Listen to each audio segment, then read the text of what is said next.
While I'm at it, I'm going to go ahead and try to get this one done. We'll see if I can get it done um, before my husband gets home. Okay, so this is still the environmental, and we're working on full week, 2 weeks. And here's your day 4, and then the environmental module. Okay, so divergent and convergent thinking. I don't know how much, if you guys have heard of this before, but it is extremely important. Diverge is expand the possible.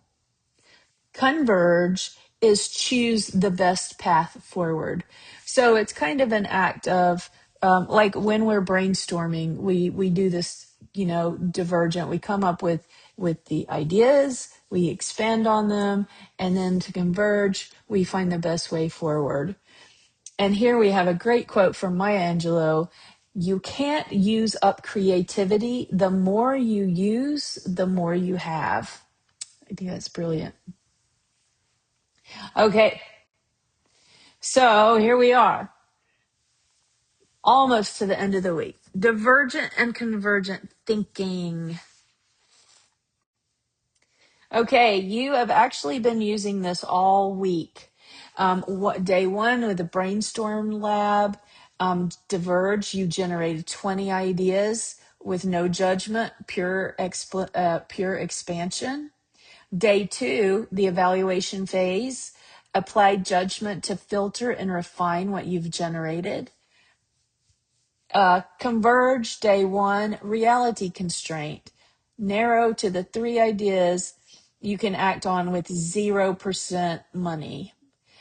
This is pure selection, right? Diverge, day 3, constraint sprint, round 1, the 3-minute sprint, every idea without editing. Then day 2, diverge, generate without judgment, quantity over quality. And day 3, constraint sprint. Oh, I read these out. No wonder they're not making sense. I read them out of order, but you get the drift, right? So day 3, the constraint sprint is every idea without editing. And then day 3, constraint sprint, structural rule forces you to choose what really matters. Okay, divergent thinking. The ability to generate many possible ideas, solutions, or associations from a single starting point, expanding outward in multiple directions simultaneously. When to use it, early stages of any creative problem or problem-solving process. I just met someone in the class who wants to be a creative writer, and they said that they do not have any original ideas, and that is not true. We all have original ideas. We just have to be confident enough and strong enough to use them, right? And we have to show up, and we have to write, and we have to brainstorm. We have to diverge and converge, and that's the way we get to our original ideas. When you feel stuck, or solving the same problem the same way, you need to use this process. When a situation demands something genuinely new, and when building on another's ideas in a group. And let me say that in groups, you are most judged in a group setting when you're trying to work on ideas, unless you're in the art department, and the art department is so awesome. We have total open brainstorming with every critique, pretty much, or every working critique in class. Key characteristics that you could write down: fluency, generating many ideas, which we've said; flexibility, switching between categories; originality, producing unusual responses without fear; elaboration, building out ideas in detail. The mindset is yes, and what else? What if we tried the opposite? And how many ways could we solve this? You guys need to make a note of that mindset. Keep that for life. Okay. The steering wheel, right? Convergent thinking, the ability to synthesize many ideas or data points into the single best answer, solution, direction, narrowing inward toward clarity and commitment. When to use this? After generating a broad pool of ideas, so you can't just jump to this, when a decision needs to be made and committed to, when evaluating which ideas are feasible, original, or strong, and before presenting, pitching, or building anything. Key characteristics of convergent thinking: analysis, you're evaluating ideas critically; judgment, you're applying standards to the applying standards and criteria; your decision is committing to a direction. Sometimes that's the hardest part, is the commitment. Refinement, polishing and improving. Here we go with the mindset. Take note.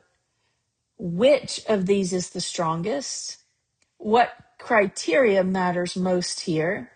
What can we actually commit to? And what would we tell someone else? So as you're working through these creative exercises, these are the questions you need to be asking, and this is your mindset that you need to be in. Okay, so the full model: diverge, then converge, then repeat. Diverge, expand. Start with the problem or prompt. Number 2, you generate as many ideas as possible. Number 3, no judgment, quantity over quality. Number 4, we build on and combine ideas freely. Number 5, end with a rich, wide open pool. So this is all going to take place in your sketchbook that you've made, your beautiful sketchbook that you've made. Okay, converge, focus. Okay, you're going to review everything you generated, apply criteria, which is strong, feasible, and original. You're going to combine, cluster, and eliminate.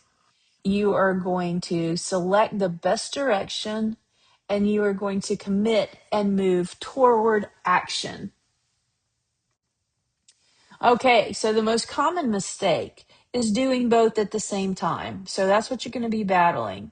Converging too early, someone proposes an idea and the group immediately starts evaluating it. The brainstorm dies in the first 3 minutes because judgment arrived before the ideas had room to breathe.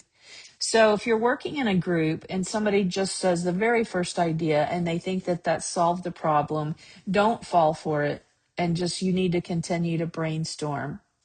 Okay, the second is diverging for too long.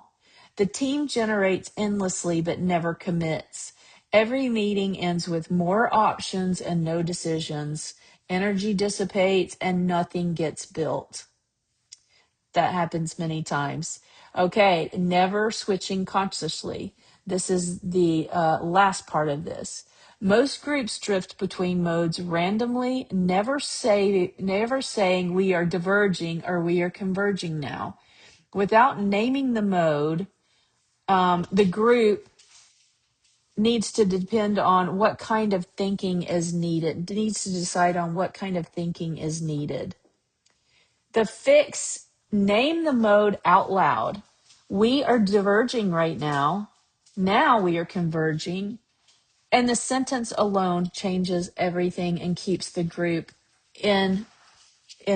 on focus, on task.